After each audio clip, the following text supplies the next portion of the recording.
Well, it's been a busy week this week with the state tournament up in Minneapolis, and today the Hayfield Vikings, unfortunately, they took a loss, but they do play again tomorrow, don't they, Mary? Yes, Tyler. Let's start with the game today, and then we'll get to tomorrow. The 2-seeded Vikings tipped off against the 3-seed, the Bold Warriors. The Vikings are in the white jerseys right there. The Warriors are in black today. In the second, JoJo Temple wide open at the top of the key.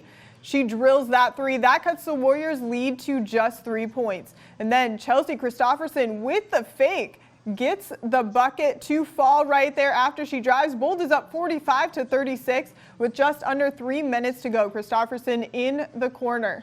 Nothing but net. It would not be enough, though. The Warriors advance, knocking off Hayfield 58-46. The Vikings tip off in the third-place game tomorrow morning at 10 against BBE. In Class 2A, the 2-seeded Goodhue Wildcats tipped off against the 3-seed, the Albany Huskies tonight. The Wildcats find Elizabeth Gadia in the corner, nothing but net. The Huskies lead by just 1 in the second half. And with less than 2 minutes to go off the inbounds, the Wildcats tie this one up at 45. And then take a look at this. The Huskies find a teammate wide open in the corner. That would be the final score. Albany gets a 48-45 victory over Goodhue to advance to the championship game. And the Rochester Raiders competed in the first round of the state tournament tonight. The Raiders are an adapted floor hockey team. The Raiders took on the Anoka Hennepin Mustangs in a quarterfinal game. The Mustangs won in a close one, beating the Raiders 4-3 to advance to the semifinal game. The Raiders will play for third place tomorrow morning at 9 against the St. Paul Humboldt Hawks.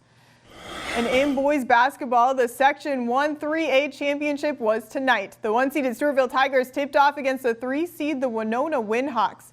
The Tigers are in the maroon jerseys. The Windhawks are in white tonight. And Winona finds Mason Langowski on the perimeter. He drains the triple right there. The Windhawks are feeling it. They're up 3 early.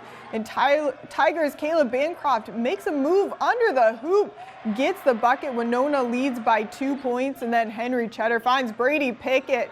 He ties it up at 13 right there with the triple. Stewartville punched their ticket to the state tournament for the first time in program history, beating Winona 56-48.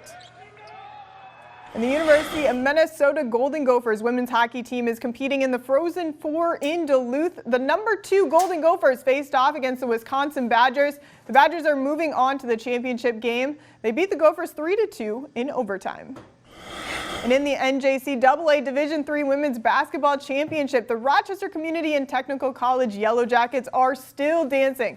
They tipped off against the Riverland Blue Devils tonight in a semifinal game.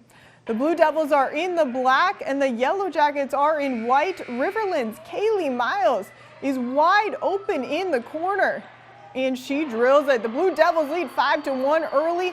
And on the other end, Raven Miles has an answer. She adds 3 more right there, and it's raining threes. So let's take a look at this one too. Sophie Andring is next. Nothing but net from the other corner. The Yellow Jackets are moving on to the championship game with the 62-43 victory over the Blue Devils tonight. They will tip off against Minnesota West tomorrow at 5. On the men's side, the Yellow Jackets took on Brookdale Community College in the semifinals in New York. And RCTC fell to the Jersey Blues tonight, 76-62. The Yellow Jackets will play Northampton for third place tomorrow. In the NA3HL, it's playoff time. The Rochester Grizzlies are still in it. They won the series against the Peoria Mustangs last weekend. This weekend, it's the Oregon Tradesmen. The Grizzlies went into the second period down 2-0. Late in the second, Spencer Klotz finds Luke Sawicki, and he gets that one in. He nets the first goal for the Grizzlies, but it wouldn't be enough. Oregon wins this one 4-1 in the first game of the series. The Tradesmen host the Grizzlies tomorrow night for Game 2. That puck drops at 7:30.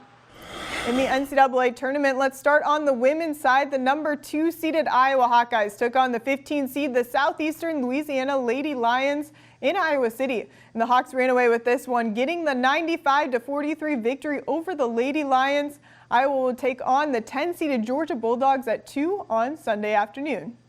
And on the men's side, the 6-seeded Iowa State Cyclones tipped off against the 11-seed, the Pitt Panthers, in a first-round matchup. The Panthers got a convincing win over the Cyclones, 59-41. To advance, Iowa State's Jaron Holmes finished the game with 12 points. Aaron?